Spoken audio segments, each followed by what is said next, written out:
Samekuja shemeji yangu bwana. Hiyo kashikashi nayo pata usiku. Ni shemeji ukilala usiku anakusogezea kabisa ile oo lake hilo. Hawa cheke. Hivi vitu sio vya kuchekesha. Anasogezea ule mzigo wake anasogezea wote kama ule. Na shemeji vipi? Mbona kitanda kikubwa sana hiki? Hebu jaribu kusogea kidogo hivi ili tuweze kulala wote. Mimi unapoelekea huko naenda kuniangusha chini. Ndio nikasema ili jambo bora lilifikishe kwa baba mwenye nyumba, isitoshe pia ni mwanaume mwenzangu. Uje walau nishauri nifanyaje ili kuweza kumwepuka yule shemeji yangu. Wewe pita naye tu. Usizubae, changamka.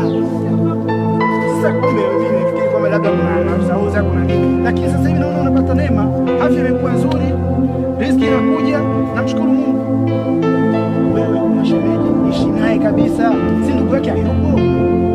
Wewe kaa hivyo hivyo, ndugu yako unapata nini? Sasa shemeji kaja, karibiza nafasi ile. Ila wale si mwili mmoja wale.